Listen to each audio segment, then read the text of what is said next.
Good afternoon, everyone. Welcome to CTF. The presentation that I'm going to give today might be a little bit controversial to all the very modern technology that I've seen today. And it's not about this technology not working. It's about going back to basics, just for a little bit. So I'm going to take you guys back to basics so that we can remember what we're due for. There was a study conducted in 2021 that says that bad data could have cost the industry $1.85 trillion. That's just, it's my math, right? What does this mean? Let's go back to the pain, right?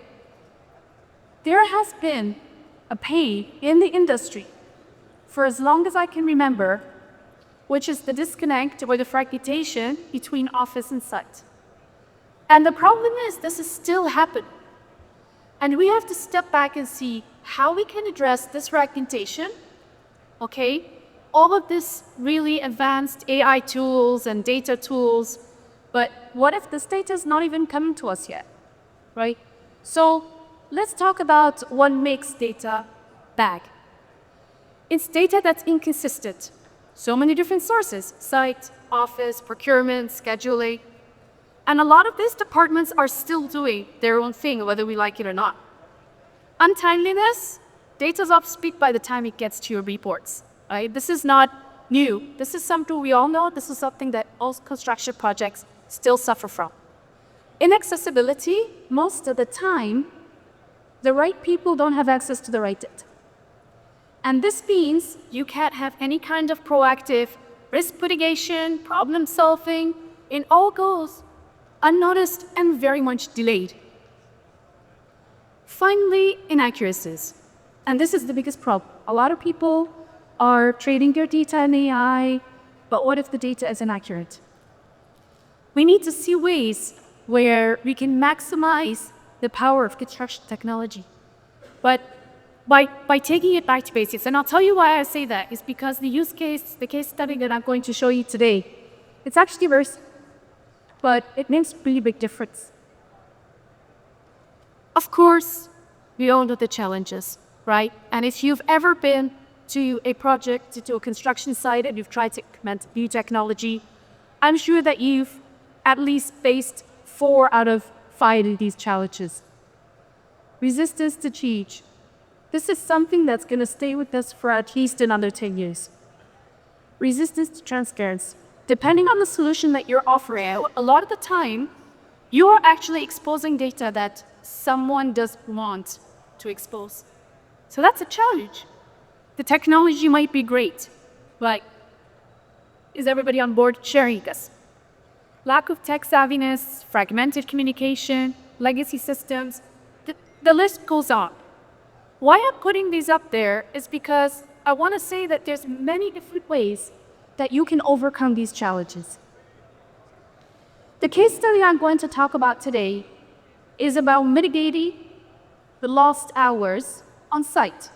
It's fairly simple, but it's also complicated. Let's see what you can do. We saw a lot of technologies today, really advanced and complicating workflows, and there's so many different departments involved. Let's talk about how we can simplify and automate this process a bit. We all know that IoT sensors, whether it's a sensor in your home, whether it's a sensor in your helmet, whether it's a sensor in your car, this is something we can use for real-time data, right? Ruggedized. Why did I put that out there? It's because there's a lot of IoT hardware that's not ruggedized for site. They break, they need charging, they get forgotten. So you need to make sure that you choose a technology where any sensor you want to use for real-time data is ruggedized. Of course, everything needs to be on the cloud. I know that for security reasons, there may be some requests for on-prem, but we're also moving past this. So always think cloud. Offline mode. This is something it's one of the first things that I get asked about. I go to the project, I start talking to them about a solution to their pain, And the first thing they ask is, okay, can I use it on site? What if I'm in an oil rig? What if I'm in the basement and there's no connectivity? The good thing is there is offline connectivity these days because we're on the cloud, because we have really good technology in our mobile phones. You just need to find the right technology that supports it. Always go for a solution that gives you the option of offline mode, especially in construction. AI data insights. AI is getting smarter and smarter, but in order to see these insights, you need to collect the data, right? It's everybody's problem today. This is one point that I want to type out, and it's actually more important than all the technology factors that I was talking about before.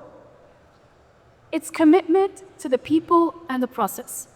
If I go and I give the best pitch of my life to one of the biggest developers in the country, and I don't put in the right effort to talk to the right people and address and respect the process they have already in their projects, nobody's going to listen, nobody's going to be on board. So there's the 3 Ps that they use in project management. It's the people, the process, and then the product. And they have product at the end for a reason. So change management isn't only about choosing the best solution or choosing the best technology. It's about making sure that the people you are delivering this solution for are on board. Let's talk about the case study.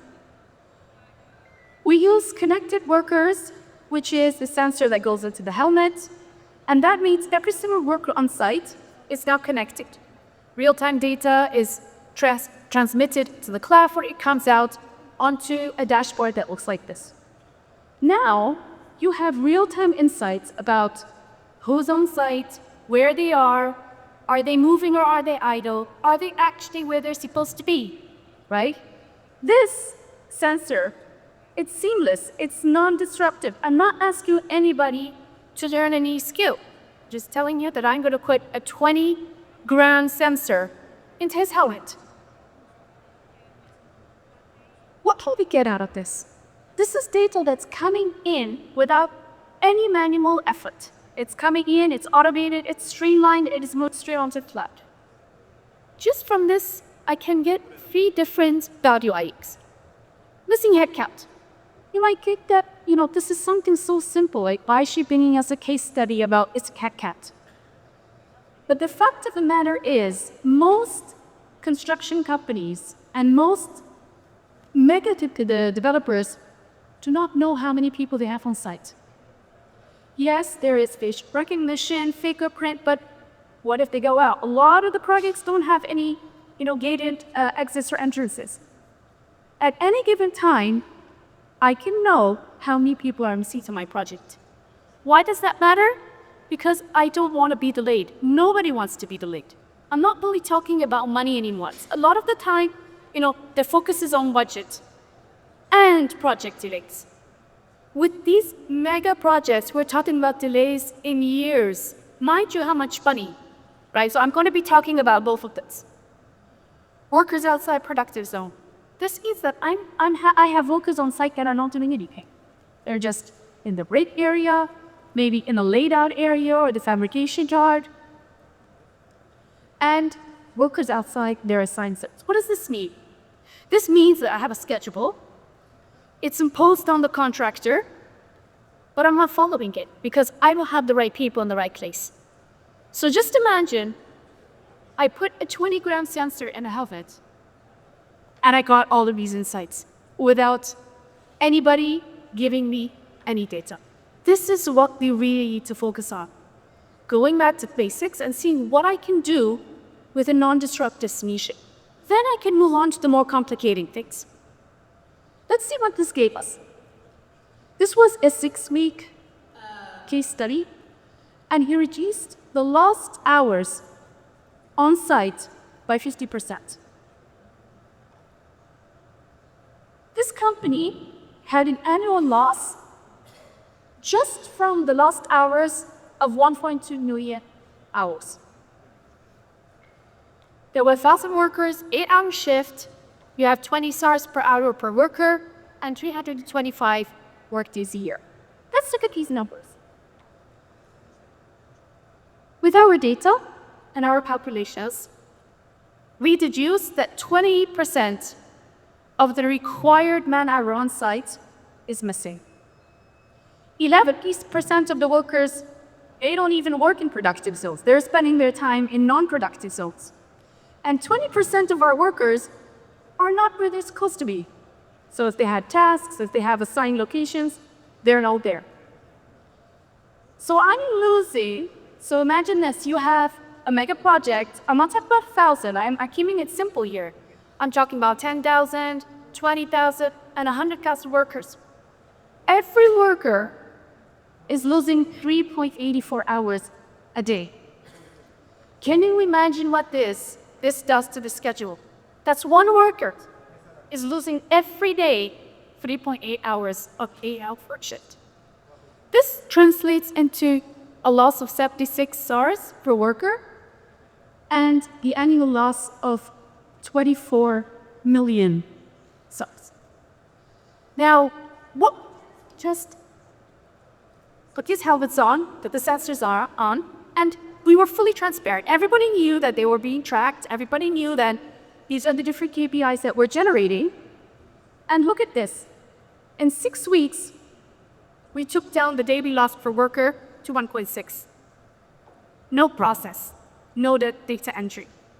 No change to the rules or the regulations. This is it. You just put your helmet on and you continue your day as is. That's a 50% reduction in the lost hours just by putting on this sensor. Okay?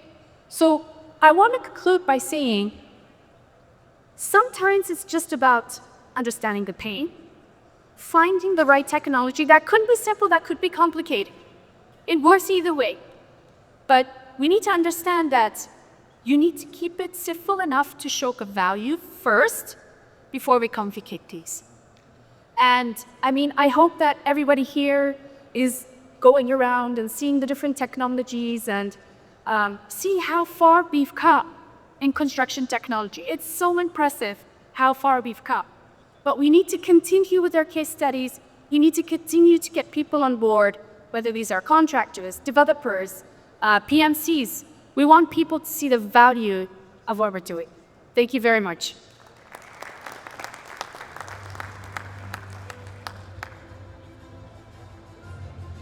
Thanks as well. Thank you, Salpie. Our next talk is Data Integration Success Stories that drive organizational efficiency and productivity.